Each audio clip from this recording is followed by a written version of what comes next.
Bien, bonjour à toutes et tous. Je vais lancer du coup cette rencontre, cette conférence rencontre, etc.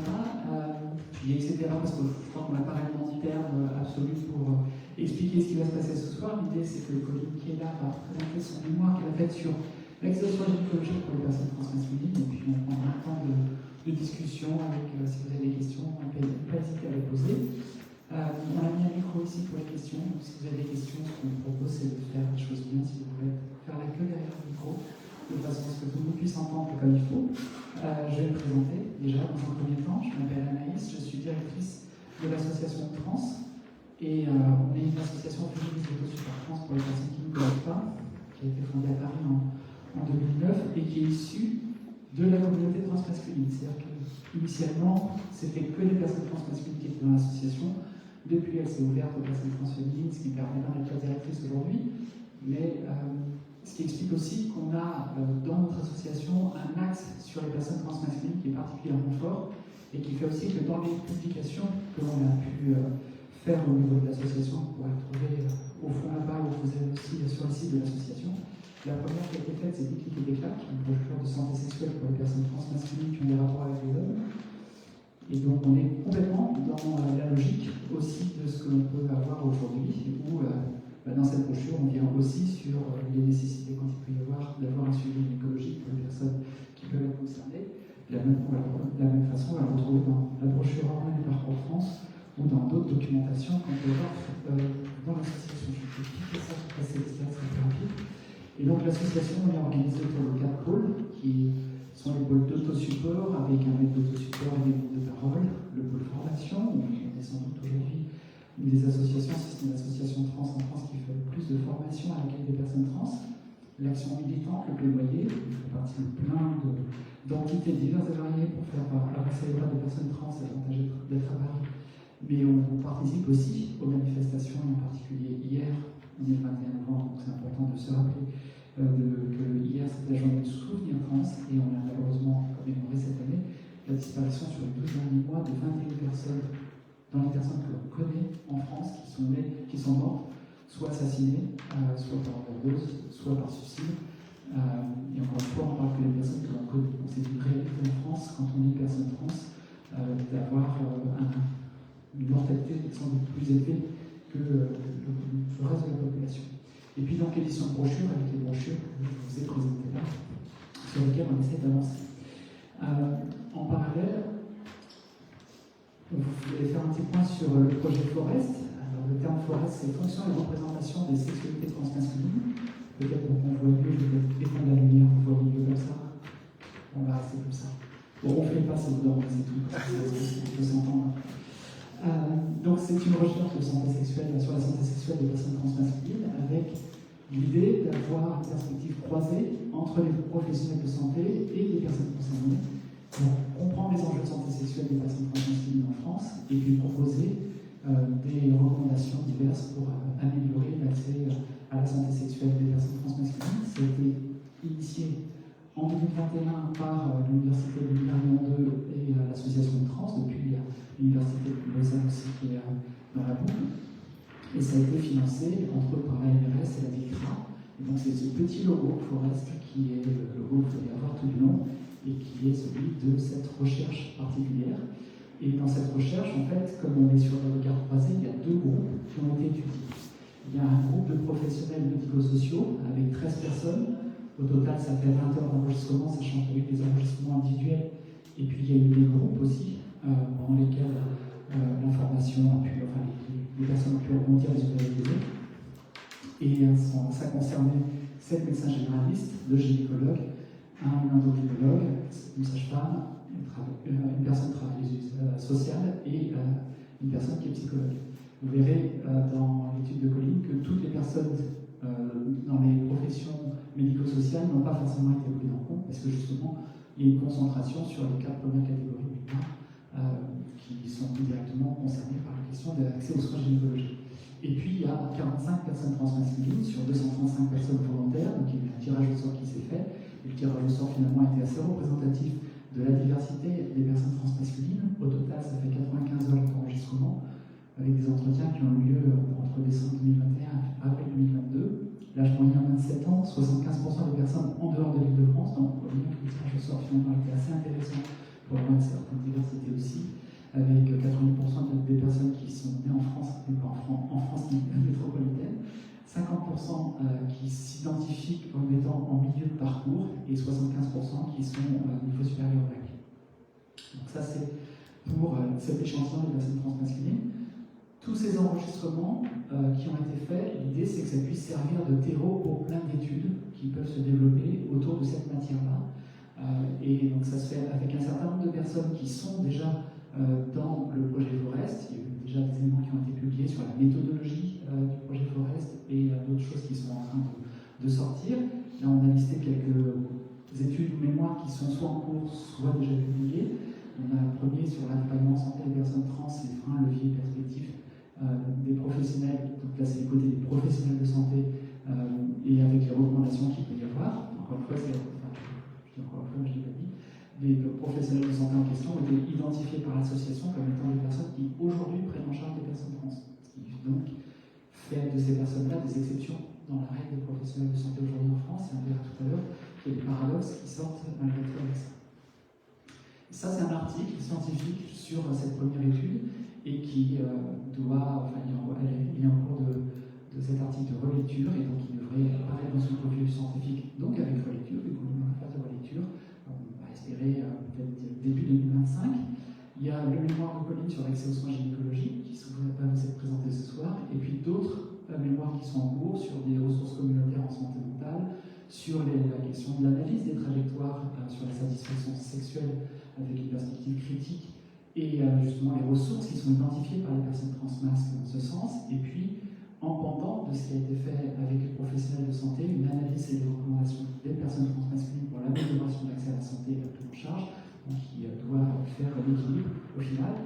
Et la matière que l'on a sur Forest, le but c'est qu'elle puisse continuer à être utilisée par des chercheurs et des chercheuses qui le souhaitent, avec l'idée de pousser après à ce que toute la base des enregistrements avec les questions des droits qui ont été donnés par les personnes qui ont été interrogées puisse être accessible dans les archives. On va travailler avec la maison méditerranéenne des sciences de l'homme. On espère début 2025 d'avoir une capacité d'accès aux archives pour les personnes qui le souhaitent, de façon à pouvoir travailler sur cette matière-là et peut-être générer encore d'autres études et faire avancer la prise en charge et l'accompagnement des personnes trans. L'enjeu ce soir, c'est de parler de l'accès aux soins gynécologiques en particulier. Ce qui est intéressant aussi, c'est de comprendre qu'il y en a de base une difficulté d'accès à la santé en général des personnes trans.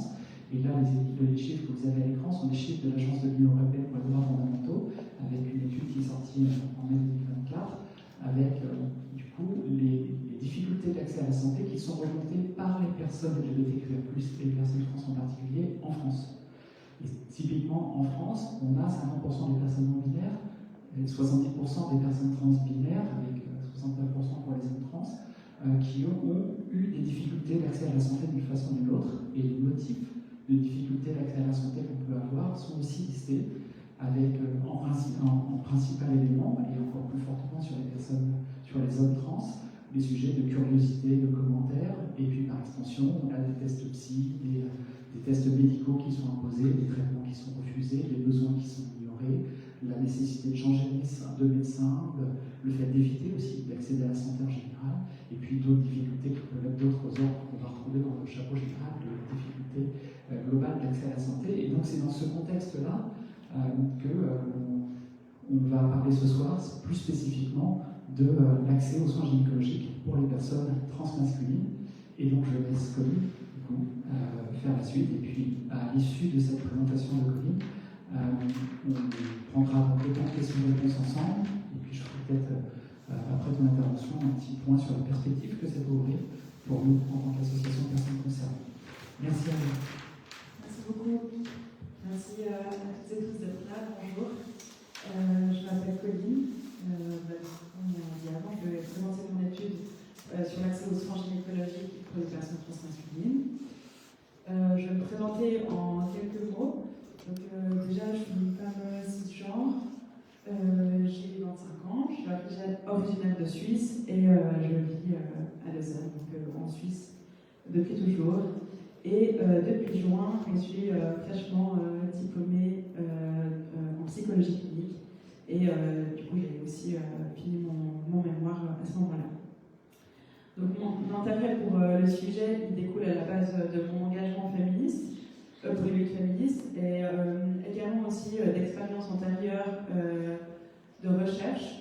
J'ai déjà réalisé une étude en psychologie de la santé sur le vécu des consultations gynéco, et puis j'ai fait aussi des recherches en sciences sociales sur notamment la pilule contraceptive, en la présentant comme une technologie de contrôle des corps, et puis source d'inégalité sociale, et également une autre recherche sur l'impact de la cis-hétéronormativité dans les relations affectivo-sexuelles des personnes transbinaires. Donc voilà, je suis déjà un petit peu dans le domaine. Donc, comme on l'a dit avant, cette présentation, elle se base sur mon mémoire de master que j'ai défendu. Et c'était en fait j'ai été accompagnée par Maria Del Caral et Xavier Nabir qui m'ont proposé justement de faire partie du projet Forest. Et donc j'avais déjà un peu ce thème-là, et puis moi je me suis concentrée sur l'angle des soins gynécologiques, justement aussi d'où par rapport aux recherches antérieures que j'avais faites. Donc voilà. Donc ce mémoire. T'inquiète pas, c'est juste Alors, ce mémoire, il adopte une approche critique en psychologie de la santé. Donc, l'approche critique remet en cause, en fait, l'approche traditionnelle de la psychologie de la santé donc elle remet en question, en fait, son côté individualiste et déconnecté du contexte social et historique, et du coup, qui peut perpétuer les inégalités sociales. Donc, vraiment, la psychologie critique de la santé, elle met l'accent sur l'importance de la justice sociale, sur l'autonomisation des individus dans la promotion de la santé, et puis elle adopte aussi une approche intersectionnelle pour analyser les situations. Je me suis aussi appuyée sur une perspective socio-constructiviste, qui voit les phénomènes psychologiques comme influencés par les interactions sociales et le contexte culturel, et puis une approche féministe qui met en lumière justement les inégalités de pouvoir, qui critique les biais de genre et remet en question certains fondements des théories psychologiques dominantes. J'ai aussi opté pour faire un regard croisé entre les prestataires et les bénéficiaires, les prestataires de soins. Pour moi, c'est important d'avoir vraiment les deux points de vue et de regarder si les résultats les récits pouvaient se rejoindre, quels étaient les points de vue différents, et puis je pense que ça a apporté énormément de poids aussi à ma recherche. Donc la question de ma recherche, c'est quelles sont les dynamiques psychosociales de recours et de non-recours aux services de soins gynécologiques pour les personnes transmasculines, et quelles sont les pistes. Ah oui, pardon. À tout ça. Et puis aussi, donc, je vais m'intéresser aux pistes d'amélioration pour améliorer cet accès aux soins. Et du coup, pour répondre à cette question, je me suis intéressée aux représentations et au vécu des soins, et j'ai tenté d'identifier des facteurs de recours et de non-recours.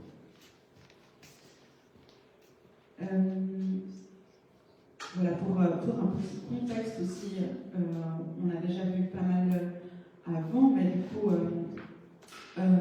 l'accès à la santé, elle est reconnue comme un droit fondamental par l'OMS et inscrit dans la Constitution française. Mais cependant, on voit que le recours aux soins, le non-recours aux soins est un problème majeur. Et spécifiquement aussi, comme on l'a dit avant, pour les personnes trans. Et ce phénomène du coup du non-recours, il est étudié par l'EDENOR. C'est un observatoire des non-recours aux droits et services, et c'est un centre de recherche basé à l'université de Grenoble, sur lequel aussi je me suis inspirée pour faire mon analyse des résultats. Donc selon les études existantes, chez les personnes trans, ce non-recours est dû à une stigmatisation historique et institutionnelle de la transidentité.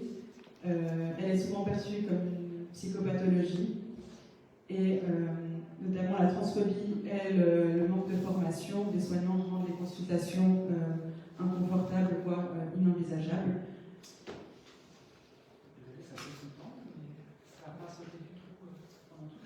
Peut-être qu'il faut que je laisse mon stylo. Non. Ok.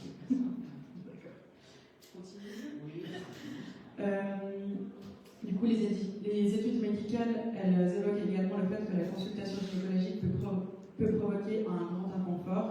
Je vais citer une étude de Cook-Daniels qui dit que lors d'une consultation, une problématique liée à la difficulté de consulter pour les personnes trans est la dysphorie de genre. Lors d'une consultation, cela peut se traduire par un grand inconfort éprouvé par rapport à des parties de leur corps, en particulier les organes génitaux, ce qui peut être une des raisons qui les empêche de se faire soigner à tout âge, surtout si les soins ou examens requis concernent une partie sexuelle de leur corps. Donc voilà, c'est des études plutôt anciennes, du coup, par exemple, de dysphorie de genre, qui pourraient justement les empêcher de consulter. D'autres études conçoivent plutôt que c'est la stigmatisation et la transphobie qui provoquent une méfiance des personnes trans et du coup qui ne consultent pas.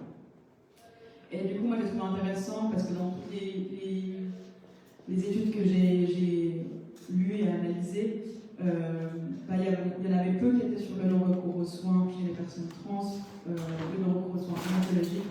Et du coup, c'était important pour moi de traiter cette question. Voilà, maintenant, on va passer aux 4 théories.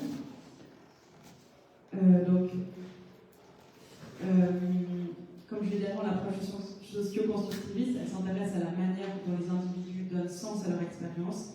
C'est pourquoi moi je me suis intéressée aux expériences vécues lors des consultations gynécologiques. Je me suis intéressée aux représentations sociales, comment ils se représentent les soins gynécos, et aussi pour comprendre ces représentations, il faut comprendre les normes sous-jacentes. Donc, Valence et Rossio, il souligne l'importance justement d'intégrer les normes et les croyances dans toute analyse des représentations, car justement les normes, elles façonnent ce qui est socialement accepté ou rejeté, donc par ici, par là aussi les soins gynécologiques.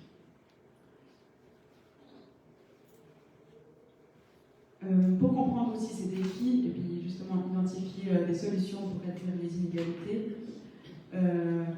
j'ai opté pour analyser mes résultats avec la typologie de non-recours qui existe déjà, qui est créée par le DENOR. Et du coup, le DENOR, ils identifient 3 principales formes de non-recours avec ces différentes raisons.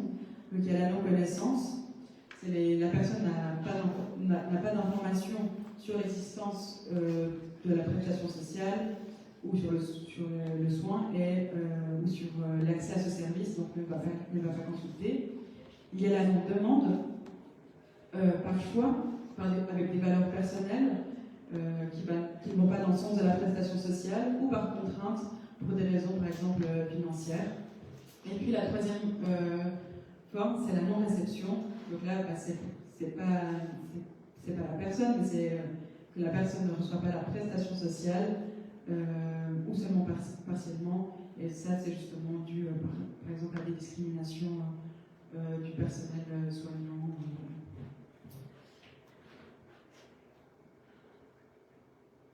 Voilà, au niveau de la méthodologie, donc, comme on l'a dit avant, c'est une analyse secondaire des données. Donc, tous les entretiens ont déjà été réalisés avant que moi je crée, que je fasse ma recherche. Donc moi j'ai dû un petit peu regarder tous les entretiens et puis me dire un peu qu'est-ce que j'allais faire. Et donc c'est important de dire qu'il n'y a pas eu de questions spécifiques sur les soins gynéco dans les entretiens, ni pour les personnes trans, ni dans les entretiens avec les professionnels de la santé. Et du coup, c'était beaucoup il y avait une question sur le rapport au monde médical, et c'est là où j'ai pu avoir le plus d'informations. Et puis du coup, cette analyse secondaire, ça permet de valoriser les données et puis Et puis, justement, ce qui est compliqué des fois, c'est de ne pas avoir forcément les questions. Enfin, c'est pas moi qui écris la grille d'entretien.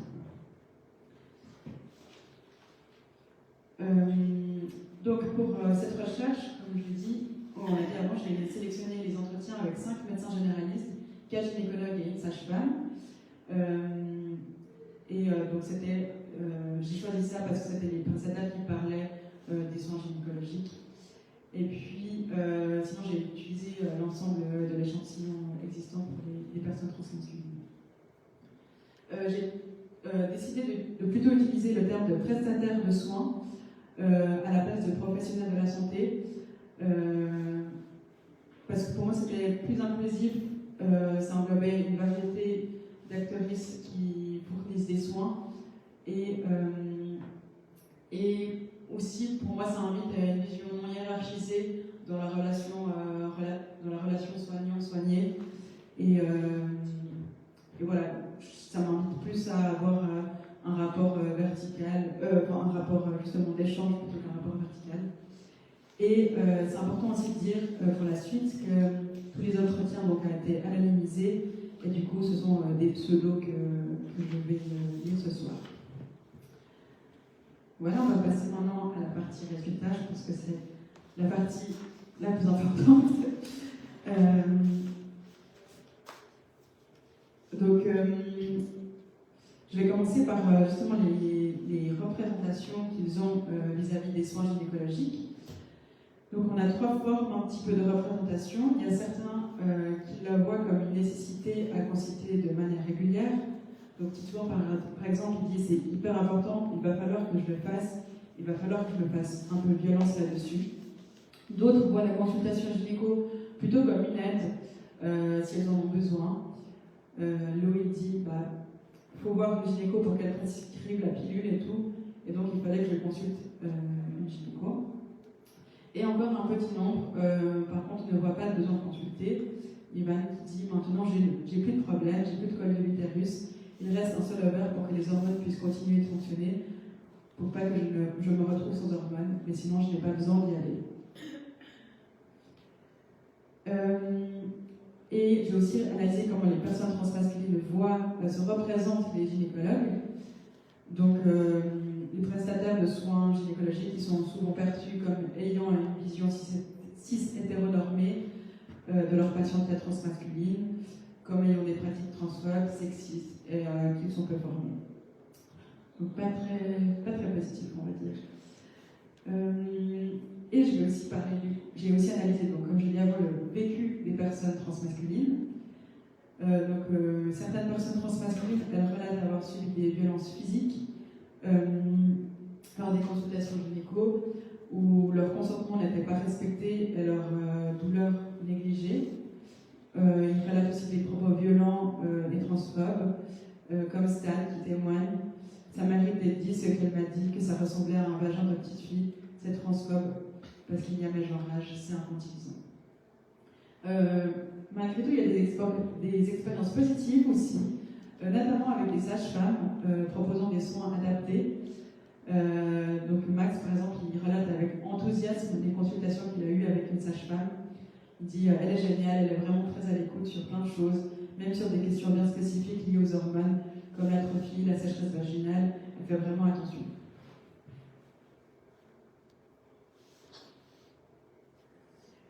Maintenant, au niveau des représentations des prestataires de soins, c'est assez paradoxal parce qu'en fait, ils se considèrent pas forcément comme un spécialiste de la prise en charge des personnes trans, alors que ils sont perçus par la communauté comme étant des prestataires safe et qui sont formés dans le domaine. Et je trouvais assez étonnant justement de voir cela dans leur récit. Mais malgré tout, ils se sentent responsables de leur santé. Il y a François qui dit, moi j'ai l'impression que c'est mon devoir de leur proposer l'accès à ce programme de prévention parce que ça sauve des vies. Donc il y a quand même un grand sentiment de responsabilité. Et ils ressentent aussi une grande envie de bien faire, malgré les défis et les stress liés au manque de formation et aux désinvestissements institutionnels. Ils ressentent beaucoup de stress lors des premières consultations, la peur de faire faux. On voit la première fois, sans être dans la panique, je me suis sentie complètement désarmée, d'une part par le degré de détresse de la personne en face de moi qui était quand même très fort, et d'autre part par un sentiment de complète et totale incompétence. On retrouve aussi la colère face à l'inaction, à la violence institutionnelle, et puis aussi un sentiment de surcharge de travail et de sursollicitation. Des fois c'est difficile aussi pour eux de devoir dire non à des personnes parce qu'ils ont trop de sollicitations. Et puis un point aussi intéressant, c'est qu'ils ressentent un plus grand inconfort dans la prise en charge des personnes trans non-binaires, notamment parce qu'il est plus difficile pour eux de comprendre ce qu'est la non-binarité, et ils expliquent aussi parce que c'est une population plus récemment vue en consultation. François il dit encore, je suis un peu perdu avec l'identité de genre non-binaire, je demande souvent comment faire. Voilà. Et puis maintenant, je vais passer vraiment à l'analyse du non-recours, des facteurs de non-recours. D'abord, ce qui est important à dire, c'est que dans les récits que j'ai vus, j'ai pu un peu calculer, ceux et celles qui consultaient et ceux et celles qui ne consultaient pas. Donc il y a 21 personnes sur les 45 personnes transmasculines qui n'ont pas de suivi régulier, qui sollicitent ces soins seulement en cas d'urgence ou ne les sollicitent pas du tout. Et puis les prestataires de soins, ils confirment aussi ce constat de non-recours. Donc voilà, j'ai un petit aparté, et maintenant je vais vous présenter les différents freins et leviers à l'accès aux soins gynécologiques soulevés par les personnes trans et les prestataires de soins. Beaucoup de participants ne se sentent pas concernés par les soins gynécologiques.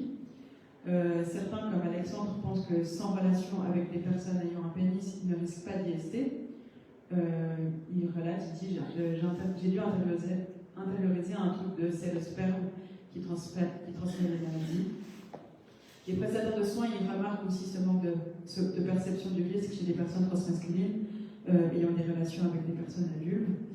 Alan, il compare ce comportement à celui de femmes lesbiennes, rapportant souvent entendre aussi moi j'ai jamais été avec un homme, alors je vois pas pourquoi j'irais voir un gynéco. Et puis il y a l'exclusion des personnes transmasculines dans les représentations de la gynécologie. En effet, nos participants ne se sentent pas inclus dans les propositions de soins, parce que déjà la gynécologie, elle est souvent présentée comme la santé de la femme, et déjà là il y a un problème. Ils identifient justement cette exclusion dans le langage, mais aussi dans les lieux de consultation gynécologique où ils ne se sentent pas représentés, et même dans l'administratif. Les prestataires de soins, ils parlent aussi, ils évoquent aussi ce terme de santé de la femme qui crée une tendance à l'exclusion des personnes transmasculines. Voilà. Plusieurs personnes, du coup, renoncent aussi aux soins gynécologiques en raison de freins psychologiques et logistiques. Donc, il y a la crainte de la stigmatisation. On retrouve vraiment, quasiment dans tous les récits, l'appréhension, la peur et même l'angoisse de mal être reçu lors des consultations. Victor, il exprime sa crainte, je me sens plus d'y aller, j'ai trop peur de ce qui peut se passer, je peux tomber sur un gynéco ou une gynéco-transphobe, ou que ça se passe pas bien, donc j'y vais pas. Et il y a aussi la peur que les soins justement déclenchent de la dysphorie. J'ai mis dysphorie entre guillemets, parce que c'est comme ça qu'ils en parlent souvent. La gynécologie, justement, étant considérée comme encore la santé de la femme, que la vulve, le vagin, l'utérus sont encore désignés comme des organes génitaux féminins. Du coup, justement, les personnes transmasculines, elles se sentent constamment ramenées au genre auquel elles ne s'identifient pas, ce qui peut provoquer justement un mal-être, un inconfort. Et voilà. Gabriel dit justement, je pense que c'est très compliqué parce que j'ai aussi une très forte dysphorie de genre par rapport à mon système reproductif qui est cis féminin. Moi-même, j'ai du mal à aller voir la gynéco et lui parler de certaines choses parce que ça me reflète, je n'ai pas encore fait toute la transition que je voulais faire. Et les prestataires de soins identifient aussi le rapport à la sphère génitale comme un facteur engendrant le renoncement, la peur la plus évoquée chez les trans et les soignants, et aussi l'examen du frottis. Donc, ouais, ça ressort énormément cette peur spécifique de cet examen-là. Sinon, on a aussi des lieux, comme je l'ai dit avant, de prise en charge qui sont non inclusifs, la difficulté d'accessibilité géographique. Plusieurs prestataires et personnes trans évoquent l'accès plus facile en métropole, dans les grandes villes, et plus difficile en campagne. Et puis, on évoque aussi le découragement devant la complexité des démarches administratives, et puis les manques d'informations sur les assurances, sur le remboursement, ce qui décourage aussi les rendez-vous.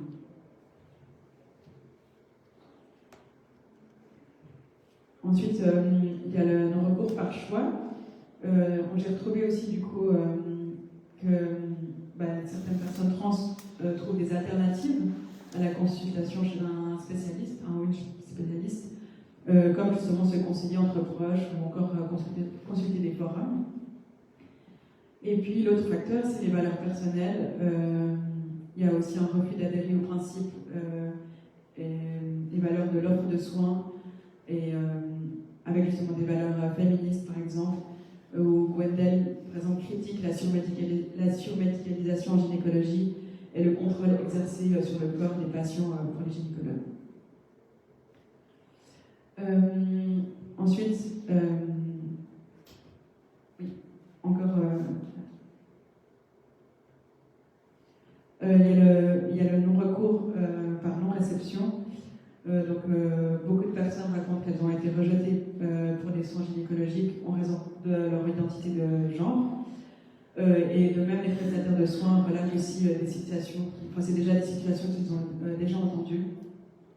Et puis, un autre facteur qu'on peut mettre aussi dans ce refus de soins, ou en tout cas cette non-réception, c'est le dysfonctionnement du service prestataire. Donc, justement, le manque de personnel qui fait qu'il y a des délais trop longs, et du coup, ça peut amener à des refus. Et puis aussi le manque de directives claires pour les soignants qui accroît le risque de litiges légaux et qui peut dissuader les prestataires de prendre en charge les patients. Et puis, une autre barrière venant d'un dysfonctionnement des services médicaux, c'est que les soins gynécologiques ils sont remboursés uniquement pour le numéro de sécurité sociale 2. Je ne suis pas française, mais voilà, ça commence soit par un, soit par un 2. Et par conséquent, quand des personnes transmasculines font une transition administrative, du coup, les soins gynéco, ou certains soins en tout cas, ne leur sont plus remboursés. Et donc, voilà, ça part aussi, du coup, ça peut être considéré aussi, du coup, comme un refus. Voilà. Et puis, une manière d'autre pour voir ce phénomène du recours, ou de l'accès aux soins, en tout cas, c'est de regarder aussi quels sont les facteurs de recours. Donc, ce qui apparaît le plus, c'est la volonté de prendre soin de sa santé. Donc, les personnes trans consultent, disent qu'elles consultent dans un but de prévention et suivent les recommandations de l'Église. Donc, par exemple, d'y aller une fois par année. Et puis, ils consultent aussi quand les prestataires de soins sont considérés comme safe, ou que c'est des pères qui ont recommandé le prestataire de soins. Et voilà. Maintenant, on va passer à la discussion des résultats. J'ai remarqué que les représentations et les expériences, elles s'influencent mutuellement. Donc les expériences négatives vécues par certaines personnes trans, elles façonnent une représentation de la gynécologie comme un lieu potentiel de potentielle maltraitance ou de stigmatisation. Et ces récits qui sont souvent partagés aussi au sein de la communauté, elles alimentent un imaginaire collectif négatif et qui renforce du coup la crainte de non-recours aux soins. J'ai remarqué aussi que du coup que les normes sociales influencent le recours aux soins. Et du coup, on retrouve justement la norme gynécologique, qui est un concept, c'est conceptualisé par Aurore Koechlin. C'est justement l'idée que, selon laquelle les femmes ou les personnes adultes doivent consulter une fois par an un gynécologue ou une gynécologue, et cela même sans symptômes. Et c'est vraiment vu comme une injonction promue par les institutions médicales. Et on le voit beaucoup dans les récits des personnes trans, que c'est perçu comme un devoir évident. On le voit avec des termes aussi normatifs, il faut, c'est important, c'est un devoir. Et on voit aussi une certaine culpabilité lorsqu'ils ne consultent pas, ou qu'ils ne vont pas consulter. Et donc ouais, ça montre une forte volonté en tout cas de conformisme à cette norme gynécologique. Et puis d'autres normes que j'ai constatées, c'est la cisnormativité et la binarité de genre, qui ont un impact majeur aussi sur l'accès aux soins. Donc la cisnormativité, c'est la supposition que le genre assigné à la naissance correspond à l'identité de genre. Et du coup, oui, c'est...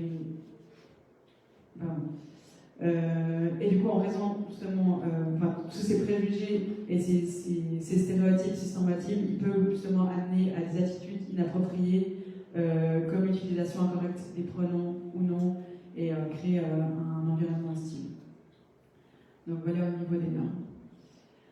Maintenant, je vais passer aux recommandations. Donc j'ai 5 propositions de pistes d'amélioration. Donc, je vais les énumérer et puis après je vais les expliquer plus en détail.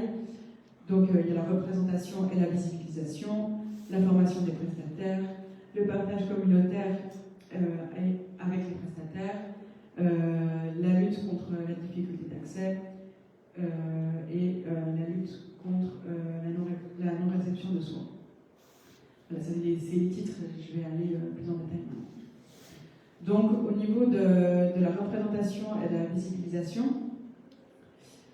donc, une des raisons justement évoquées dans les résultats, c'est le manque d'information sur la nécessité et la possibilité de consulter, et puis le sentiment d'exclusion des soins gynéco.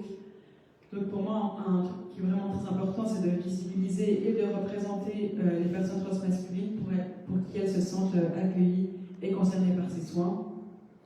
Des solutions auxquelles j'ai pu réfléchir, ça peut être de faire des campagnes d'affichage par les soins et services de santé sexuelle avec des images et où dans le discours les personnes trans masculines sont aussi considérées.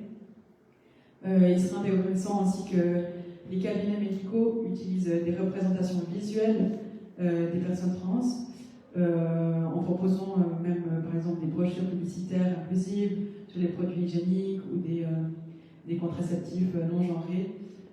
Pour moi, c'est vraiment par aussi le visuel qu'on peut changer ces représentations. Et puis, j'aurais peut-être dû commencer par ça aussi, absolument maintenant bannir ce terme de santé de la femme, médecine de la femme, pour que les personnes trans puissent s'y reconnaître aussi. Et du coup, revenir à des termes comme centre de santé sexuelle. Et puis aussi, j'ai oublié de parler des plannings familiaux, revenir justement à un centre de santé sexuelle. Je pense que ça peut être important. Voilà. Ensuite, au niveau de la formation, donc, ça me paraît assez évident, mais il est important vraiment de sensibiliser les prestataires à la diversité des identités de genre dès le début de leurs études ou de formation. C'est vraiment important que ça soit vraiment dès le début parce que c'est aussi une manière, enfin si ça commence dès le début de leur formation, ça va du coup aussi leur permettre d'appréhender tous les soins avec cet angle-là. Et puis c'est important aussi justement de donner des formations pour que les prestataires de soins puissent se sentir à l'aise et compétents pour soigner les personnes trans. Et aussi, par exemple, de montrer que les enjeux médicaux en gynécologie, ils sont en fait souvent similaires à ceux des femmes cisgenres. C'est pas... Oui, il y a des particularités, mais il y a aussi beaucoup de soins qui sont totalement similaires à ceux des femmes cisgenres. Donc voilà, normaliser la prise en charge des personnes transmasculines. Donc aussi, juste voir ces patients comme ordinaires ou habituels et sans être vus comme un groupe déviant ou malade.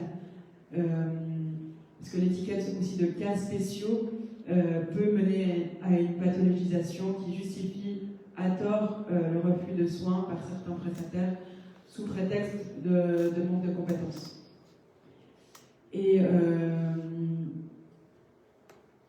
Et aussi pour diminuer du coup la stigmatisation des personnes trans masculines, je pense que c'est important d'adapter les pratiques.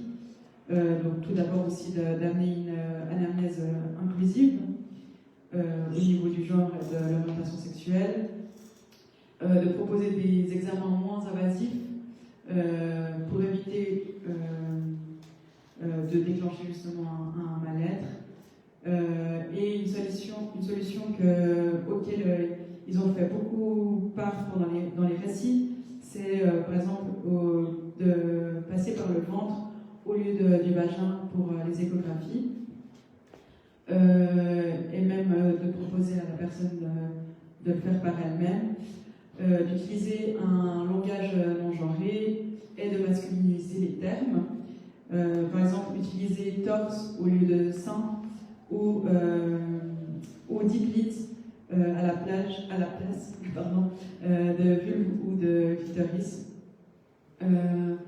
C'est un moyen de plus affirmatif et inclusif pour parler de leur anatomie. Et puis, ça serait aussi important de former les professionnels de la santé à intégrer l'auto-soin dans les consultations gynécologiques, l'autopalpation du torse, ou même mettre soi-même un spéculum, ou se faire un frottis soi-même. Je sais que ça se fait déjà dans certains centres en Suisse, dans mon expérience. Voilà, cet auto-soin aussi permet d'instaurer une relation aussi peut-être plus égalitaire entre le soignant et le patient, et puis ça permettrait de réduire peut-être le stress et ce serait moins invasif, justement. Voilà.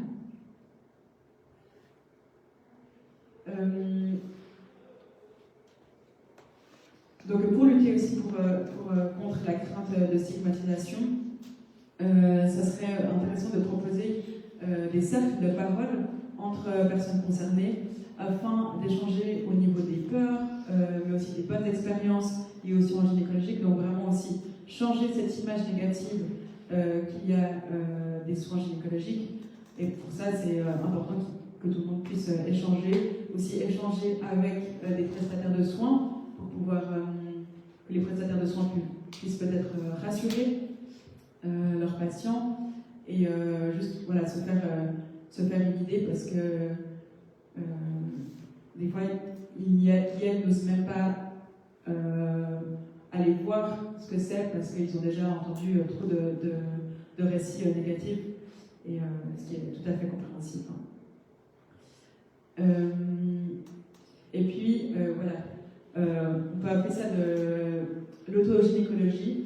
C'est justement un outil d'empouvoirment et de réappropriation du corps. Donc c'est au sein de la communauté faire des séances où les participants et les participantes puissent apprendre à utiliser des outils comme le spéculum, à pratiquer l'auto-observation et à mieux comprendre leur anatomie.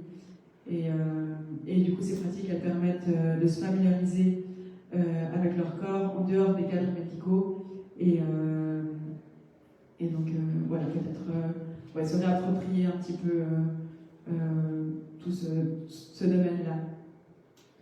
Et donc développer aussi un sentiment de compétence et d'indépendance face à leur santé. Voilà, concernant la complexité de l'accès, mes propositions, c'est déjà d'aider les patients transmasculins à naviguer dans le processus de remboursement en leur fournissant des informations sur les procédures à suivre, en les aidant à remplir les formulaires de demande de remboursement et en les orientant vers des ressources supplémentaires en cas de besoin. Et puis, pour lutter contre les délais d'attente, l'idée c'est aussi d'encourager les médecins généralistes à se spécialiser en gynécologie, parce que ça je l'ai aussi appris, je ne savais pas que les médecins généralistes pouvaient aussi donner ça, et du coup ça pourra désengorger aussi les gynécologues. Et aussi promouvoir les consultations des sages-femmes, d'autant plus que dans les récits en tout cas des personnes trans que j'ai lus, il y a plein de récits positifs par rapport aux sages-femmes et du coup voilà, encourager aussi à aller vers ces professionnels-là. Et enfin, concernant la non-réception des soins gynécologiques, il est conseillé que les prestataires de soins s'engagent activement à identifier et signaler les refus de soins illégaux. Donc les patients victimes de discrimination engagent rarement les procédures légales en raison de la difficulté à prouver le caractère discriminatoire des actions. Et du coup, ce serait vraiment important qu'il y ait un soutien et une assistance des prestataires de soins pour encourager et renforcer la capacité des patients à entreprendre des actions légales. Et oui, il est essentiel aussi que les personnes trans soient accueillies avec l'autodétermination, qu'en remettant en question la façon dont ils se présentent pour savoir si oui ou non ils ont droit à accéder à ces soins. Et voilà, je crois que j'ai terminé, je m'en rends compte maintenant. Donc merci beaucoup pour votre écoute. Je me rends compte que c'est un sujet qui est encore très très vaste et du coup, il me réjouit aussi de découvrir les prochaines recherches qu'il y aura à ce sujet. Et je remercie aussi énormément l'association Trans de m'accueillir ici ce soir et de pouvoir parler de mon mémoire. C'est une chance énorme, mais merci à vous pour votre écoute et votre bienveillance.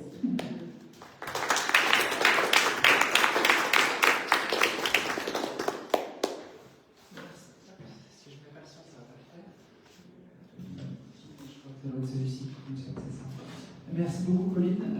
Si vous avez des questions, n'hésitez pas vraiment à venir derrière le micro. Peut-être qu'avant de lancer les questions, je vais peut-être faire un petit point aussi pour avoir un petit peu un positionnement entre guillemets de l'association, en tout cas de voir comment cette étude-là, ce mémoire-là peut être utile pour essayer de faire avancer la prise en charge des personnes trans.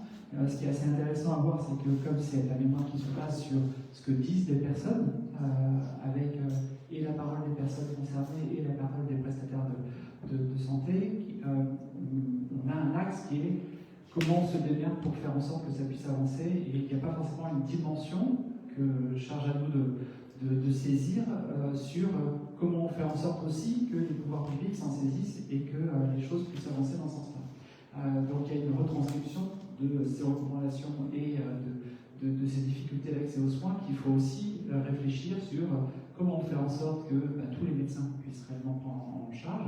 Donc il y a un petit peu cette idée qui est présente dans les recommandations avec la formation initiale, la formation continue, les difficultés d'accès sur des soins genrés, qui en partie a été levée depuis l'étude, parce que la codification de la sécurité sociale sur les soins gynécologiques n'est plus théoriquement un blocage logiciel, mais ça reste encore une suspicion de soins auprès des caisses primaires d'assurance maladie, et il y a un service de la caisse primaire d'assurance maladie qui s'est développé justement pour accompagner les personnes trans qui peuvent avoir des difficultés, et nous on a accompagné très activement ce service-là en formant et en étant en contact avec très régulièrement.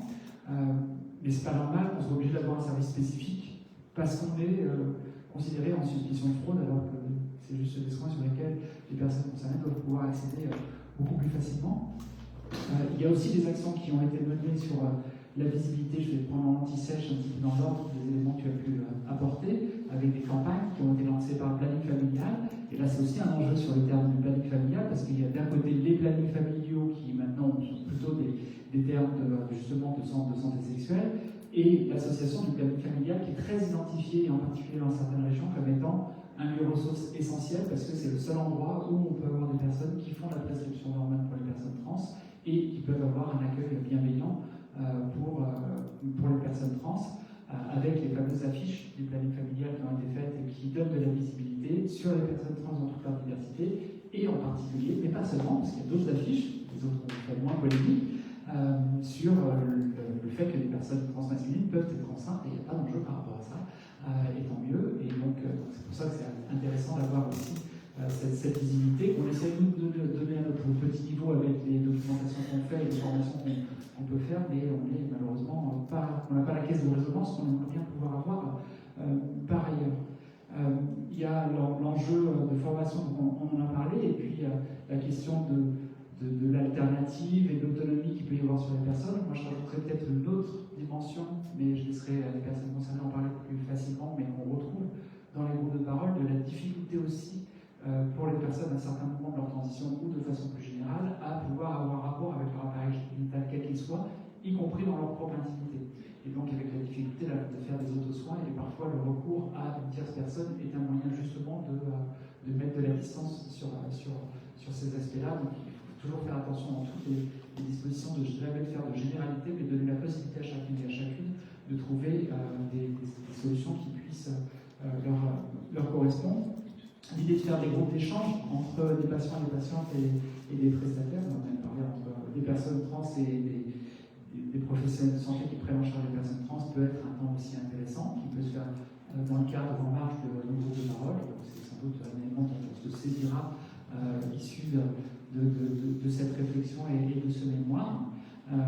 Et puis, de façon plus générale aussi, on a la question des refus de soins, on a la question qui est remontée, pour le coup c'était sur les personnes transmasculines, mais on sait qu'on a d'autres enjeux aussi sur les personnes transmasculines avec des gynécos qui refusent de prendre en charge, ou qui prennent mal en charge, ou qui majorent dans la prise en charge, et avec l'immense difficulté de trouver les personnes qui, et on sait que nous en tant qu'association de support, quand on est sollicité, on a quelques personnes vers lesquelles on peut envoyer, mais ça reste quelques personnes vers lesquelles on peut envoyer. Malheureusement, l'immense majorité des médecins ne prennent pas en charge les personnes trans, l'immense majorité des endocrinologues ne prennent pas en charge les personnes trans, et l'immense majorité des gynécologues ne prennent pas en charge les personnes trans. Donc là, il y a un immense travail à faire dans ce sens-là, qu'on va essayer de pousser, qui, je l'espère, sera facilité avec la sortie, on l'espère au printemps prochain, des recommandations de la Haute Autorité de Santé qui doit promouvoir le fait que les personnes trans doivent pouvoir trouver en proximité des professionnels de santé pour leur santé courante, et pas seulement pour leur transition, mais aussi pour leur transition, qui les prennent en charge, quoi qu'il arrive, de façon inconditionnelle, et qui est effectivement pas le refus de soins. On avait fait une enquête, entre guillemets, qui est devenue une enquête, en fait, une recherche sur les endocrinologues qui acceptent de prendre en charge des personnes trans, simplement parce que sur l'autosupport, on ne pouvait pas en trouver, on ne pouvait plus le renvoyer vers les gens, et sur 60 qu'on a appelés, il n'y en avait que 5 qui acceptaient de prendre en charge des personnes trans. On va essayer de renouveler cette étude-là pour s'assurer que, pour voir comment ça a pu évoluer avec le temps. On a, depuis travaillé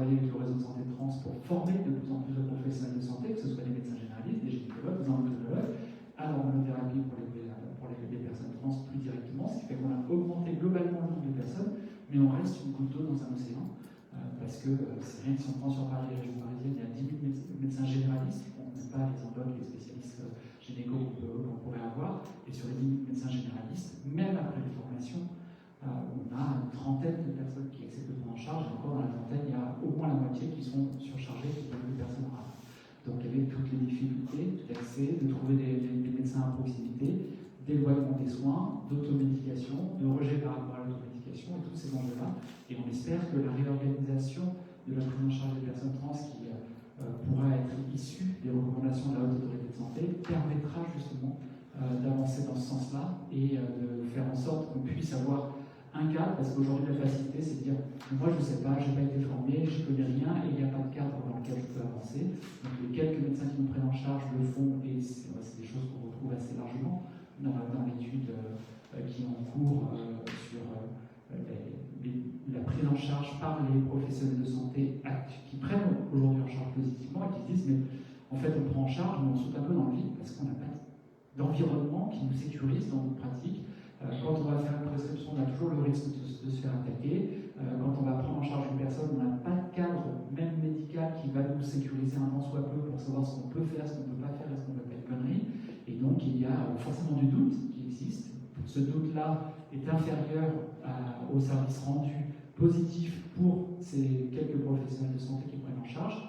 Malheureusement, ça n'est pas la loi du genre, je veux dire, mais ça n'est pas la règle générale sur les professionnels de santé qui sont plutôt du côté du doute que de la prise en charge positive des personnes, alors que les personnes ont clairement besoin de la prise en charge positive. Donc il y a ce travail qu'il faut qu'on continue à faire, de donner de l'information, de cadrer aussi de façon à sécuriser les pratiques des professionnels de santé. Ce qui est ultra positif, c'est que depuis quelques années, on est invité très régulièrement à faire des formations, à intervenir auprès des professionnels de santé, intervenir dans les congrès, intervenir au niveau départemental, dans des regroupements de sages-femmes, dans des regroupements gynécologiques, auprès de médecins généralistes, auprès d'internistes, auprès de médecins de façon plus générale, dans les groupes qui rassemblent les associations, les corporations qui peuvent rassembler des professionnels de santé, mais ça reste encore une fois assez minime sur l'ensemble. On espère que ça va juste exploser par la suite et sur les années à venir et compter sur nous pour qu'on puisse continuer à avancer dans ce sens-là. Après, du coup, ce petit bilan et cet accompagnement qu'on peut faire, je vous laisse vraiment la parole, donc n'hésitez pas à vous mettre derrière le micro. Ne vous inquiétez pas, on ne voit pas. Donc, il faut se lever, c'est le seul truc qu'on vous demande de faire si vous avez des questions. Puis si vous n'avez pas de questions, on va retourner dans le froid, dans la neige. Donc c'est là où vous allez faire venir les questions. C'est les questions de la neige, c'est les questions.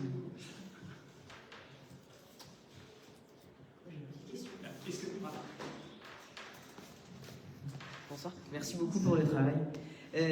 J'avais une question, je suis arrivée un peu en retard, donc je ne sais pas si ce travail a été publié et où, dans quelle revue, si ça a été publié dans un journal de santé publique ou autre. Alors pour l'instant, pas. J'espère que ça sera. Non, en tout cas, il y a une volonté de le publier. Il doit être aussi un peu remanié parce qu'il a la forme du mémoire un peu académique, universitaire, avec toutes les parties peut-être moins parlantes pour le grand public. Mais il y a une volonté aussi de le partager tu pourrais me dire où?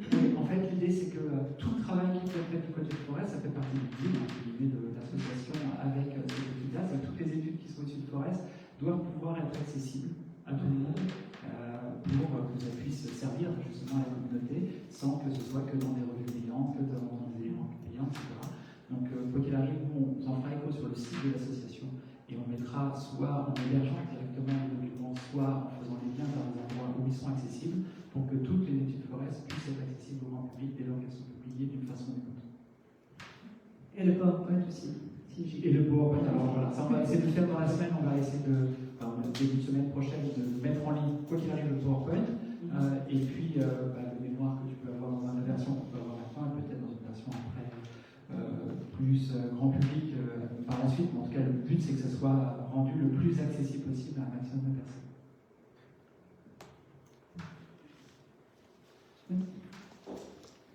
Bonsoir, merci beaucoup pour cette présentation. J'avais deux questions.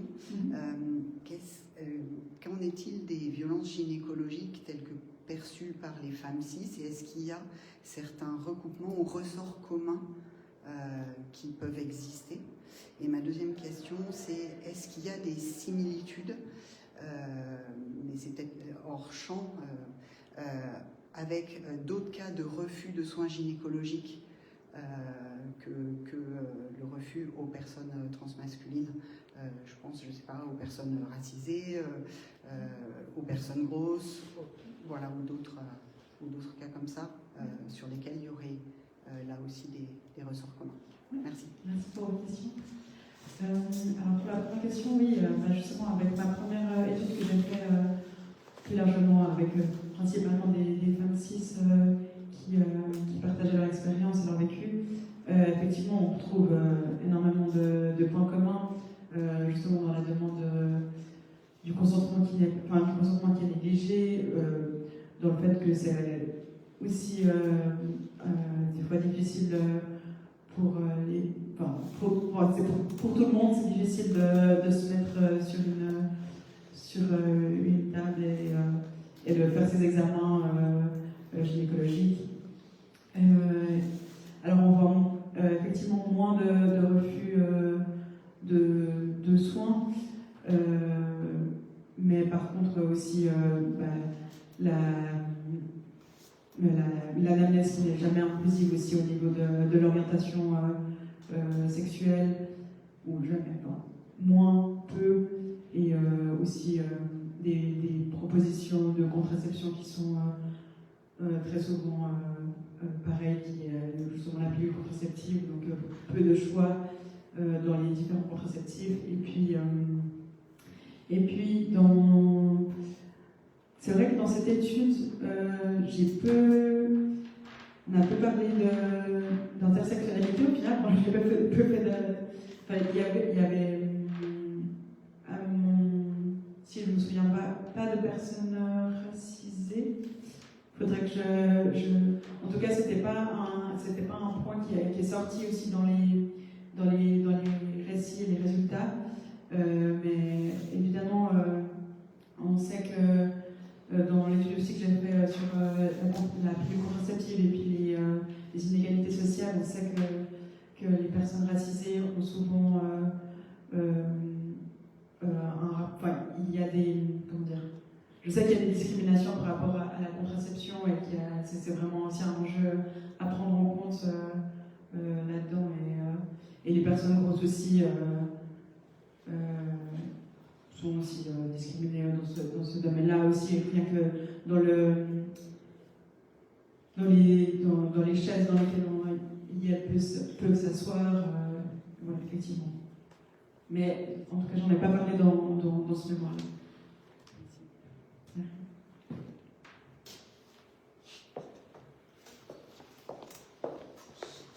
Bonsoir, merci beaucoup pour votre travail et pour votre présentation. Moi, j'aurais bien aimé un peu plus de précision, si c'est possible, sur quand vous avez parlé du non-recours par non-réception. Et alors, j'allais dire, vous avez dit, mais j'ai noté, peut-être à côté, que les professionnels, les prestataires de santé évoquaient le manque de directives claires. Et du coup, ils avaient peur de litige. Est-ce que vous pourriez préciser ça, s'il vous plaît? Et sur le remboursement des soins, alors Anaïs en a reparlé un petit peu après, et ça m'intéressait particulièrement d'avoir aussi le retour sur les difficultés qu'ont les personnes trans à faire rembourser des soins qui sont, quand le numéro de sécu à échanger, et que du coup ça bloque. C'est une histoire de logiciel, mais est-ce qu'on arrive à débloquer les situations? Est-ce que c'est très complexe? Voilà, quel accès au droit pour les personnes? Et peut-être juste pour dire d'où je parle, donc je travaille au défenseur des droits, donc en plus on est compétent sur ces questions-là, donc ça m'intéresse d'autant plus. Et du coup, de savoir aussi si les voies de recours sont identifiées quand il y a des problèmes de remboursement, justement. Pour la question des litiges légaux, il y avait pas mal le fait que les prestataires de soins avaient peur de faire faux et du coup, de mal faire ou d'accepter des choses sur lesquelles ils ne savaient pas grand-chose. Et du coup, la peur qu'on porte plainte contre LE. Et voilà, c'était souvent cette peur-là qui était évoquée. Au niveau des remboursements, il n'y a que 2 personnes dans les récits qui ont parlé de cette histoire de numéro de sécurité sociale. C'est vrai que moi, je ne saurais pas trop répondre à qu'est-ce qui est mis en place. Je sais que c'est un problème, mais je ne sais pas trop comment c'est résolu. Est-ce que tu pourrais répondre? Oui, alors sur la question de la sécurité sociale, jusqu'il y a 1 an et demi à peu près, il y avait de façon logicielle les codifications de la sécurité sociale genrée, donc typiquement l'extra-gynécologique pour les personnes qui ont une numéro qui commence par un 2, parce que c'est prévu pour les personnes qui ont un 2. Du coup, dès qu'on avait changé son numéro de sécurité, parce qu'on a fait la modification de sa mention de sexe à l'état civil, et qu'on était avec un numéro 1, l'extra-gynécologique ne pouvait pas être codifié dans les logiciels, genre Unipro, etc., où on va codifier les éléments, et par extension dans les logiciels qui sont issus de ça.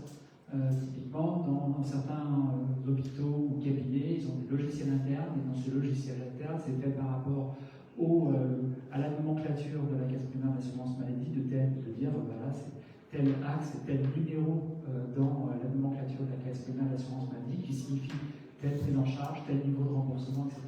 Et il y a les conditions qui sont mises, et parfois on peut avoir des conditions qui sont liées aux gens. Donc nous, ça fait pas mal de temps qu'on alerte sur ce point-là, ce qui fait qu'il y a pas mal de professionnels de santé qui trouvaient des biais, qui le faisaient soit en remplissant des feuilles de soins papier, soit en changeant l'acte qui est fait. Alors c'est plus facile quand on est médecin généraliste et qu'on fait de la gynécologie que quand on est gynécologue directement. Et donc de trouver des biais pour que la personne puisse être prise en charge, en tout cas puisse dire voilà, moi j'ai eu un soin, mais c'est normal que j'ai ce soin-là, que ça puisse avancer. Ce qui a donc changé il y a 1 an et demi, c'est que la Caisse primaire d'assurance maladie a levé, d'un point de vue strictement logiciel au niveau central, l'impossibilité de codifier, c'est-à-dire d'utiliser des codes genrés pour des personnes dont le numéro de sécu a changé. La seule chose, c'est que automatiquement, quand on remplit ça, ça remonte au niveau de sa caisse d'assurance maladie comme étant une suspicion de fraude, parce qu'un acte gynécologique sur un homme, il y a un truc qui va être considéré comme tel, mais ça peut être dans l'autre sens aussi. Une échographie testiculaire sur une femme, ça va poser un enjeu, il y a tous les enjeux qui peuvent dessus, sans compter tous les actes d'obstétrique aussi qui peuvent être liés aussi. Il y a beaucoup de choses qui en découlent. Donc ça doit remonter. Théoriquement, l'agente de l'assurance maladie a juste à regarder l'historique de la personne et voir qu'il y a eu un changement, s'il y a eu un changement de numéro de sécu, il y a une sorte de cohérence finalement à ce que la personne puisse continuer à avoir des soins, mais c'est pas aussi évident ça. Donc du coup, parfois, ce changement-là, il n'est pas vraiment complètement pris en compte, et donc il reste encore un risque qu'une caisse d'assurance maladie dise il faut rembourser ce soin-là qui vous a été remboursé par une autre, qui a été pris en charge directement sur le point. Et dans ce cas-là, les voies de recours qui sont possibles. Aujourd'hui, on a heureusement cette équipe au niveau de la caisse d'assurance maladie du 93 avec une portée nationale, donc qui peut directement régler le sujet. En disant maintenant on va retaper dessus. Nous, on a fait un travail aussi complémentaire avec la caisse primaire d'assurance maladie, avec un MOOC, qui est un module d'auto-formation, qui s'appelle Bien Accueillir les personnes trans.fr, qui était fait initialement pour les officiers d'état civil qui ont en charge le changement de prénom. Il y a 36 000 communes en France, donc vous imaginez bien qu'on ne peut pas faire la formation de 36 000 personnes en France. Donc on a créé ce MOOC, Bien Accueillir les personnes trans.fr, qui permet aux personnes de finalement s'auto-former sur c'est quoi la mensualité, comment je fais pour prendre en charge les personnes. Et il y a un module spécifique pour les agents de caisse primaire d'assurance maladie qui a été créé pour que toutes les caisses primaires d'assurance maladie de France puissent avoir des personnes qui vont s'auto-former sur la prise en charge des personnes trans, et avec dans les enjeux, justement cet enjeu-là, de suspicion de fraude et de dire non, il n'y a pas de problème, c'est normal, il n'y a pas de fraude en l'espèce, mais aussi d'autres enjeux qu'on peut avoir sur des refus d'ALD qui sont illégaux, parce que des questions de psychiatrisation qui peuvent être données alors que théoriquement on n'a plus besoin, mais ça a été rappelé plein de fois, des questions d'opération qui sont pas prises en charge, et en particulier sur les personnes trans masculines, les fameuses ententes préalables sur la mastectomie, qui avait toute la difficulté qu'il peut y avoir dessus, donc tout le travail qui peut être fait là-dessus. Donc ça, c'est des choses qu'on a réussi à positionner, et ce qui était assez intéressant, parce que ça a permis à la Caisse nationale d'assurance maladie de se positionner, parce que nous, on leur a dit qu'il y a un problème là-dessus, on la met dans le MOOC, Et c'est la Caisse nationale d'assurance maladie qui a dû valider le MOOC et qui a dû de fait se positionner en disant bah oui, effectivement, oui, il faut qu'on prenne en charge de telle ou telle façon. Et c'est la règle qui est donnée maintenant dans toutes les caisses d'assurance maladie. Donc c'est aussi intéressant comme ça qu'ils puissent bouger dans ce sens-là. Donc c'est tout ce travail-là qu'on essaie de faire. Et puis donc par extension, tout le travail sur des nouvelles codifications aussi, ou une grande révision de codification pour supprimer purement et simplement la question du genre dans tous les actes qui peuvent être donnés d'une façon ou d'une autre, pour qu'il n'y ait plus ce problème-là, que quelle que soit la mention de sexe à l'état civil, donc ça va aussi pour la suprévention pure et simple de la mention de sexe. Il faut comprendre, en tant que personne trans, on sait, parce que comme on a notre numéro de sécu qui a changé avec le 1 et le 2 ou le 2 et le 1, donc on sait que tous les chiffres sont uniques après, et que le 1 et le 2 ne sert à rien. Et que ça fait un seul truc, c'est que rappeler que les hommes c'est 1 et les femmes c'est 2, mais avant ça ne sert à rien, ça n'a aucun intérêt. Donc il faut qu'on commence à le retirer et à faire en sorte qu'on puisse simplement avoir, s'il y a besoin d'avoir un numéro unique pour pouvoir identifier et faire le remboursement des soins, mais qu'il ne soit pas genré et qu'il ne soit pas marqué avec ce 1, ce 2. Et là, on parle des caisses primaires d'assurance maladie parce que c'est plus gros. Mais ce qu'on n'a pas forcément en tête, c'est qu'il y a plein d'autres caisses qui peuvent exister. Il y a des caisses agricoles, par exemple, qui peuvent exister, qui peuvent avoir des règles qui peuvent être un peu différentes, des caisses militaires. Et puis il y a des caisses étudiantes aussi qui peuvent exister avec aussi des enjeux qui sont dessus. Et donc ça aussi, c'est un autre travail qu'il faut faire en parallèle pour s'assurer que ce qui est placé au niveau national sur la caisse d'assurance maladie puisse exister aussi au niveau national dans les caisses annexes qui peuvent exister et qui permettent même de prendre en charge les personnes trans. Et donc là, c'est un travail de dentelle après qu'il faut faire. C'est pas à nous de le faire directement, c'est à l'État de dire c'est bon, on a des personnes trans maintenant, on accepte et puis on prend en compte. L'État, par la loi en 2016, fait en sorte qu'on puisse enfin changer sa mention de sexe à l'état civil. C'est encore au tribunal, pas de cas non plus. Mais depuis 2016, il n'y a plus d'obligation d'opération génitale, il n'y a plus d'obligation de prise en charge du tout d'ailleurs, parce que le fait de ne pas faire du tout de transition médicale n'est pas un blocage, ne doit pas être un blocage sur le changement de mention de sexe à l'état civil. Et bien du coup, ça implique plein de choses. C'est-à-dire que les personnes trans ont encore leur appareil génital et ont encore des enjeux de santé et ont plein de choses qui vont se faire dessus. Et surtout que maintenant, officiellement, parce qu'avant il n'y avait aucun texte là-dessus, c'était que de la jurisprudence, officiellement on peut changer sa mention de sexe à l'état civil. Donc ça doit avoir un impact derrière. La loi est passée, il n'y a rien qui a été fait. Il n'y a pas eu un groupe de travail qui s'est mis en il va y avoir un impact dessus. Et donc, c'est quand les personnes ont commencé à arriver dans les maternités, on se dit oula, qu'est-ce qu'on fait avec ces gens-là Quand les personnes ont commencé à arriver auprès de gynéco, c'est ouh, c'est pas normal ce truc-là. Et donc, c'est des alertes qui se font au fur et à mesure. Mais il faut qu'on réfléchisse. Et donc, on n'a pas, il y a encore plein de trucs à aller chercher. Nous, on fait de plus en plus de formations, et c'est cool, dans les maternités. On va peut-être appeler ça les transermités, comme vous avez pu dire par ailleurs. Mais en tout cas, on fait de plus en plus d'interventions pour pouvoir prendre en charge les personnes transmasculines qui, binaires ou non-binaires, vont accoucher dans ces équipes-là et qui ont un bon respect du genre des personnes, etc. Mais ça ne règle pas derrière les congés parentaux qui ne sont pas les mêmes, qui ne sont pas calqués comme il faut. Nous avons fait son changement dans son sexe à l'état civil. Et bien la règle du congé parental pour les hommes n'étant pas le même que la règle du congé parental pour les femmes, on se retrouve avec des écarts dessus et des congés thérapeutiques qui vont être montés dessus avec des limites, des congés thérapeutiques qui peuvent y avoir et des limites de la capacité de prise en charge de 100% des actes qui peuvent être derrière. Donc c'est toutes des choses où pour le moment on se démerde plutôt pas trop mal, mais on se démerde. Alors on ne devrait pas avoir à se démerder, ça devrait être simplement le droit. Parce que tant qu'on se démerde, ça veut dire qu'il peut toujours y avoir à un moment ou à un autre quelqu'un qui n'aura pas ses droits au même niveau que quelqu'un d'autre, et ça c'est juste pas bon. Merci pour ta réponse. On a élaboré.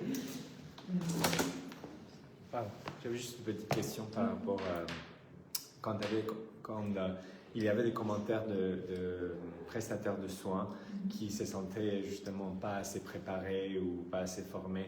Est-ce qu'il y en avait des gens qui disaient oui, enfin je me sens formé, et où est-ce qu'ils se faisaient former justement parce que tu dis Anaïs que association comme Outrans fait, mais je me demande, est-ce que quelqu'un a reçu justement une formation à l'école de médecine ou durant son internat ou à un moment donné dans le parcours médical?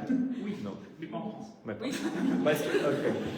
Ouais, c'était ça ma question. Est-ce que le parcours médical, parce que c'est lié un peu à ce que tu dis, Alice, en fait, si ça dépend juste des organisations, ça va jamais changer dans... Moi, je viens des États-Unis et nos concours, moi, pour me diplômer, j'ai eu une question à l'examen oral de comment faire une transition femme vers homme. Et il fallait savoir tout, il fallait savoir les hormones, le type de chirurgie. Mais ça, c'est parce que c'est entré dans le parcours médical. Mais si ça entre pas dans un parcours institutionnel et que ça dépend juste des organisations communautaires, ça va pas changer.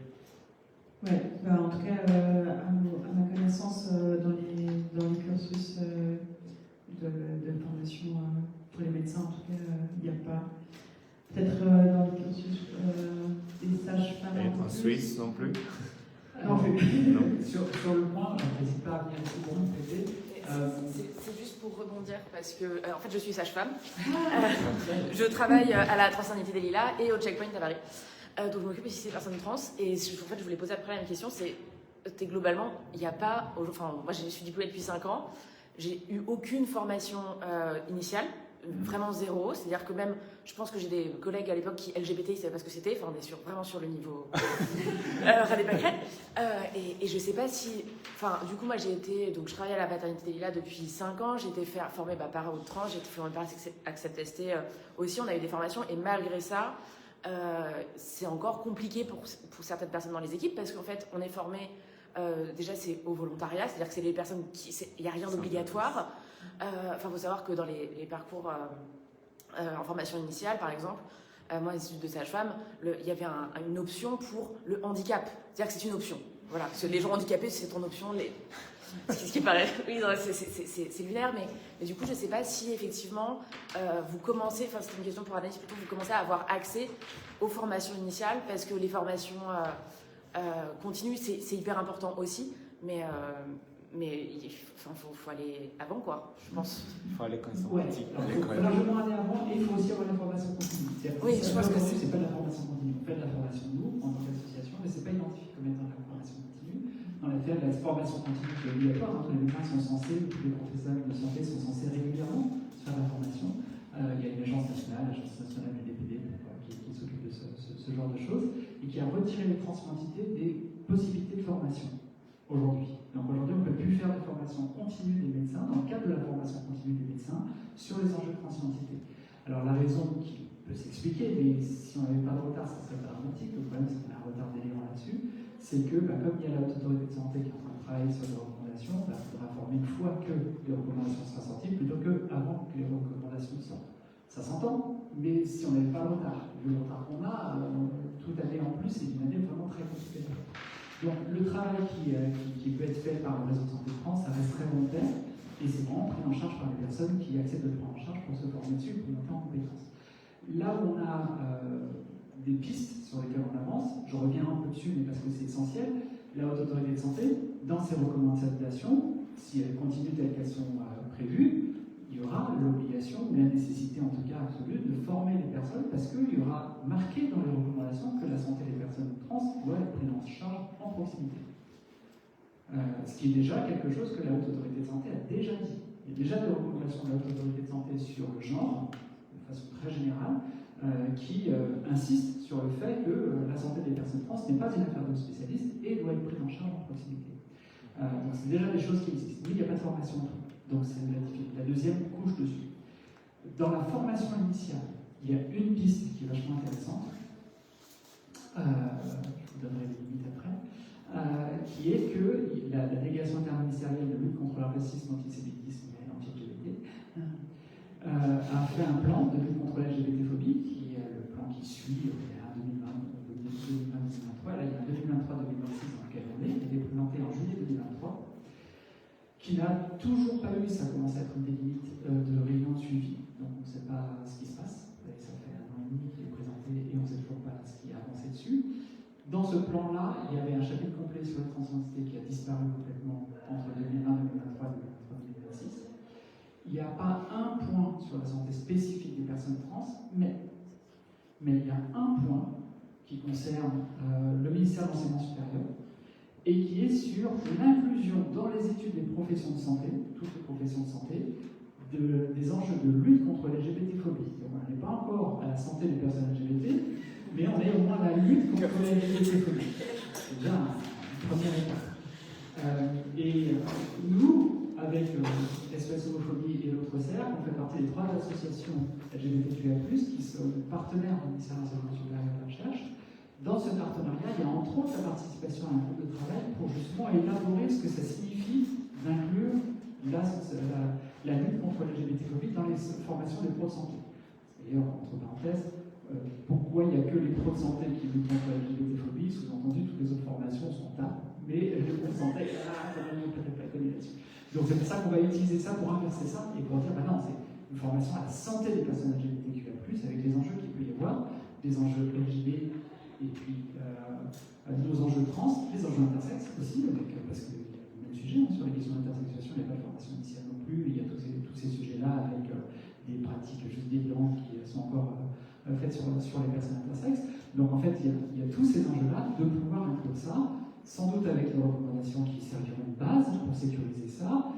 Cette formation initiale, ça veut dire quoi? Ça veut dire que dans le meilleur des cas, à la rentrée ou dans l'année 2025-2026, on commencera à avoir les premières promotions qui vont avoir des formations dessus. Comme c'est 10 ans d'études pour les études de santé, c'est-à-dire que dans 10 ans, on commencera à avoir les premières personnes qui, dans leurs 10 années, auront peut-être eu 1 heure sur les questions LGBTQIA+. On espère que ce sera un peu plus qu'1 heure, et on espère que ce ne sera pas optionnel, mais que ce sera obligatoire, parce qu'aujourd'hui, dans les études de santé, on parle de transidentité quand on a encore les vieux manuels, qui sont souvent le cas, et c'est dans la spécialisation de psychiatrie, et on parle de transsexualisme avec ces gens complètement déviants, basés sur les anciennes recommandations, les anciennes recommandations, mais l'ancienne norme de l'OMS, donc ça n'a pas changé et il n'y a pas eu forcément des manques d'attention. Donc on va espérer que ça évolue. Ce qui est plutôt positif, c'est qu'il y a quand même une logique en train de se mettre en place, parce que le fait de sortir de transidentité de la psychiatrie en 2022 fait que désormais on dépend de la santé sexuelle. On pourrait poser plein d'enjeux sur le fait qu'on ait vu que la transidentité est une question de genre, soit une question de santé sexuelle. Mais bon, c'est déjà mieux, et ça veut dire aussi qu'on va avoir des évolutions là-dessus, des centres de santé sexuelle qui vont se développer sur cette question-là, on va avoir de plus en plus de possibilités qui vont se faire. Donc on est vraiment au début d'un chemin. C'est con parce qu'on est déjà quand même assez nombreux à avoir besoin d'avoir des pro-santé, mais on est plutôt sur un début d'un chemin, et on espère que demain, effectivement, on puisse avoir ces formations systématiques qui puissent se lancer, des choses qui peuvent se faire un peu plus largement. Dans les autres choses qu'on fait, on a aussi goutte d'eau dans un océan, c'est qu'on participe au diplôme universitaire de transidentité qui est fait à Tonon. Il y a d'autres diplômes universitaires, il y a un deuxième qui est fait par France Santé France, qu'on aime un peu moins, parce que c'est issu de la SOFEP, etc. Pas fou. Mais bon, globalement, c'est déjà bien que ça existe aussi. Mais en tout cas, on a cette idée-là d'avancer sur le fait de pouvoir avoir de la formation continue, de la formation initiale, mais ça va prendre un temps fou pour qu'on puisse arriver vraiment en capacité de prendre en charge les personnes sans compter les questions de clause de conscience, les questions de toutes ces conneries-là qu'il va y avoir aussi par ailleurs et qui vont poser plein d'enjeux en disant moi je veux bien mais je veux pas parce que c'est un dépôt, je ne peux voilà, et je n'ai pas envie de prendre les gens en charge. Il y a aussi un autre truc qu'on essaie de faire changer. Mais là c'est très lourd parce que voilà, il y a une petite association et c'est un énorme truc à faire. Quand on parlait de la peur des professionnels de santé, il faut comprendre que la peur principale qui peut exister du côté des professionnels de santé de façon générale, c'est que les seules plaintes qu'il y a eu au Conseil de l'ordre des médecins sur les enjeux de transidentité, c'est contre les médecins qui prennent en charge positivement les personnes trans. Aucune de ces plaintes au final national n'a abouti, elles ont toutes été déboutées d'une façon ou d'une autre, mais parfois au niveau départemental et au niveau régional, elles ont été acceptées. Donc quand on a un médecin qui a essayé d'être un peu cool, d'accepter de prendre en charge une personne, la plupart du temps d'ailleurs dans ces plaintes-là, c'est toujours des personnes qui ont malgré tout eu des attestations psychiatriques avant, mais pas assez selon l'ordre du médecin départemental. Quand la personne a commencé à être un peu cool, à prendre en charge une personne et qu'elle se voit interdit de médecine, articles dans la presse locale et tous les trucs qui étaient autour de ça, ça va calme direct. Et elle ne va pas prendre en charge à nouveau des personnes trans. Donc déjà, difficulté pour faire monter en puissance une personne, et dès qu'elle commence à monter en puissance, pouf, on l'attaque derrière. Enfin, pas nous, mais elle se fait attaquer. Entre parenthèses, l'avocate en France qui fait le plus d'attaques contre les médecins qui prennent en charge des personnes trans, c'est des locaux qui sont pas loin, je suis de la cité, c'est l'avocate de l'Observatoire de la Petite Sirène. C'est la même. Donc voilà, en fait, les enjeux ils sont là-dessus, c'est qu'on se fait clairement attaquer directement. Là où on essaye, nous on aimerait pouvoir faire changer les choses, c'est qu'on puisse nous aussi porter plainte contre les médecins qui ne prennent pas en charge les personnes trans. Et donc ça signifie deux choses. Il y a une première chose qui a déjà été lancée, on a des plaintes qui sont lancées aujourd'hui au Conseil de l'ordre départemental, et puis finalement, comme il y a plein de départements, c'est devenu nationale que nous, on a lancé contre les médecins qui ont signé des tribunes de l'Observatoire de la Petite Sirène en allant à l'encontre de leur devoir déontologique de, quand on est sur un débat, si tant est qu'il puisse y avoir un débat médical, d'avoir tous les points de vue qui soient exposés de façon mesurée. Ce qui est exactement l'inverse de ce qu'on trouve dans une tribune de l'Observatoire de la Petite Sirène. Donc on a porté plainte contre ces médecins là-dessus, et pour charlatanisme, parce que ça me fait marrer, donc c'est plutôt sympa. Mais en tout cas, et du coup, on se retrouve avec des vieux médecins qui, je dis des vieux médecins parce que la plupart ont passé largement les 64 ans, vraiment très très largement, ils ne sont pas à la retraite, et se retrouvent pour la première fois de leur vie avec une plainte à l'ordre des médecins. En gros, leur carrière était toute propre, et d'un seul coup, il y a une épée de Damoclès autour de la tête, et au-dessus de la tête, c'est très compliqué. Résultat, je ne sais pas si vous avez remarqué, mais il y a beaucoup moins de tribunes de l'Observatoire de la Petite Sirène avec des médecins qui signent tous les côtés. Ils ne veulent plus signer. Ça les fait flipper, et heureusement, du coup, ça permet de faire avancer ça. On verra le temps que ça sortira, et ça coûte nous directement l'association, parce que c'est nous qui prenons en charge les frais d'avocat pour pouvoir avancer là-dessus. Mais c'est un élément important. Et puis, je vous en parlais tout à l'heure, l'idée de refaire une étude sur les professionnels de santé qui prennent en charge les personnes trans. Et pour le coup, comme au départ, ce n'était pas fait pour ça, on ne l'a pas fait la première fois, mais là, on va essayer de faire en sorte qu'on puisse aussi aller faire du testing et aussi porter plainte pour refus de soins contre les professionnels de santé qui disent clairement qu'ils ne prennent pas en charge les personnes trans. Et peut-être que là, pour le coup, on va dire une phrase que je déteste dire, mais la peur va changer le camp. En tout cas, c'est cette idée-là, c'est-à-dire qu'à un moment, il faut peut-être remettre les choses en place. La loi est de l'autre côté, mais c'est nous qui nous faisons attaquer. Donc il faut peut-être qu'on inverse les choses et qu'à un moment, ce soit nous qui attaquions. Mais ça nécessite énormément de temps et de moyens, ce que nous, on n'a pas en tant qu'association, parce qu'on a très peu de moyens, extrêmement peu de moyens. Donc il y a aussi cet enjeu-là qu'il faut poser derrière. Merci beaucoup. Du coup, je parle beaucoup.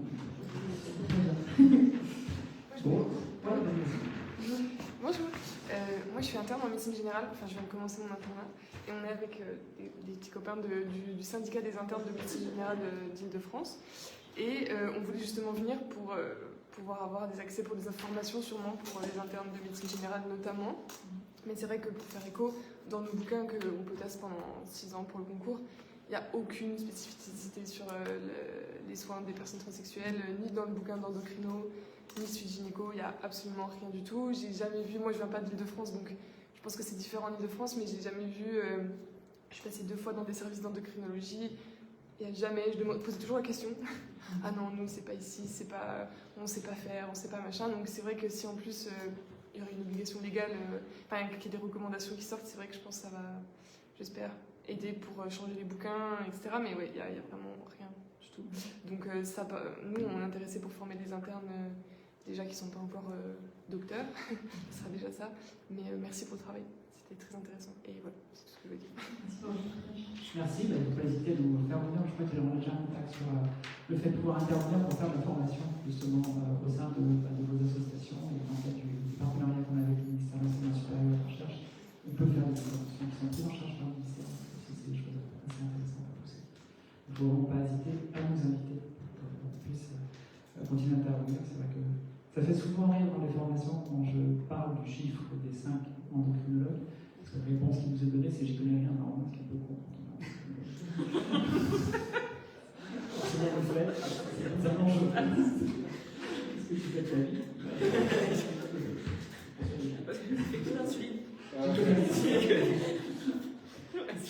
C'est bien d'avoir autant d'humilité, mais c'est pas exactement dans ce sens-là que les choses se font. Est-ce qu'il y a d'autres questions, d'autres interventions? Sinon, on va vous libérer. Je vous remercie d'être venu malgré le froid, malgré